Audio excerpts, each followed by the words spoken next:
Continuando con la sinopsis del libro El nacimiento del sujeto del inconsciente, la lectura prosigue con el título de La historia de un olvido resignificado. Esta representación desligada del afecto presente en la histeria, que mencioné en párrafos anteriores, adquiere la contextura de un conflicto para el yo, al modo de un trauma, nomenclatura legada de la medicina. Un trauma psíquico, entre comillas, que en su materialidad no estaba hecho sino de palabras.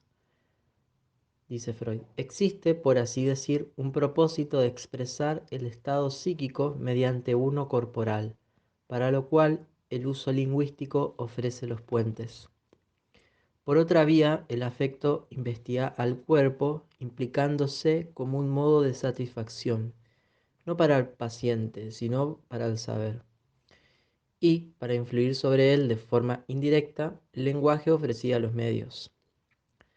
Dice Freud, las palabras son en efecto el instrumento esencial del tratamiento analítico. El problema de esta hipótesis es que sigue sosteniendo, por partir del paradigma mente-cuerpo, la presencia de un trauma que no es tal. Dice Freud, la relación entre lo corporal y lo anímico, en el animal tanto como en el hombre, es de acción recíproca. Como bien señala Thomas Szasz en El mito de la enfermedad mental en 1961, las palabras psíquico y físico describen observaciones, cuando en realidad son conceptos teóricos, a menos que insistamos de modo tal que indaguemos acerca de trastornos físicos donde en realidad no existen. Es un lastre teórico seguir afirmando la presencia de un trauma y más aún de uno psicológico. Más bien uno sufre por el lenguaje.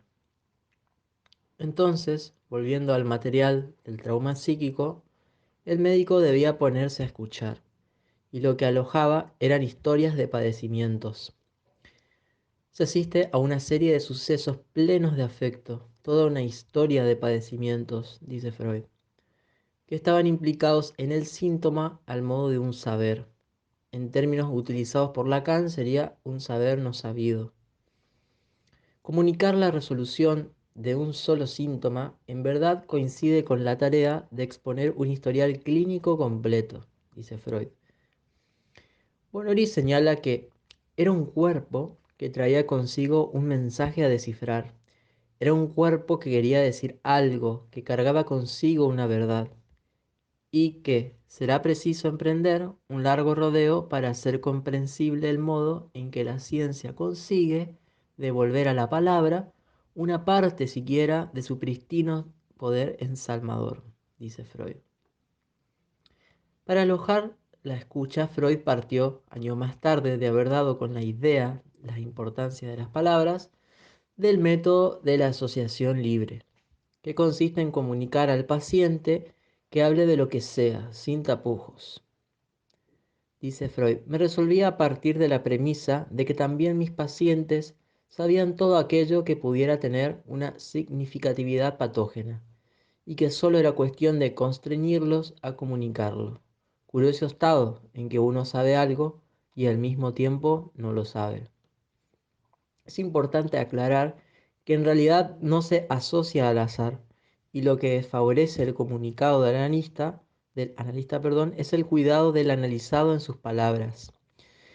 Para favorecer que eso hable, en términos de Lacan, se den los lapsus, actos fallidos, chistes, etc. Como bien decía Lacan en La instancia de la letra de 1957, no soy allí donde soy el juguete de mi pensamiento. Se podría entender que expresa muy bien lo que sucede cuando funciona el método. Entonces, el psicoanálisis no puede sostenerse en la sustancia pensante, sino en un sujeto que es pensado, hablado y gozado, dice Bonoris.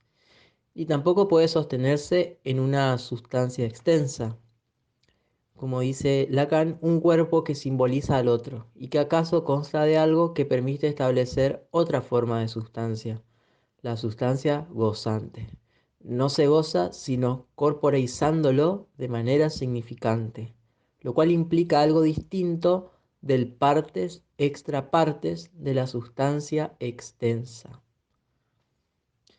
Lo que para Freud se expresa como afecto investido en el cuerpo, como energía libre que impedía la homeostasis del organismo, se señalaba por ser biológico y además un modo de satisfacción por fuera del lenguaje, por fuera del juego de las asociaciones.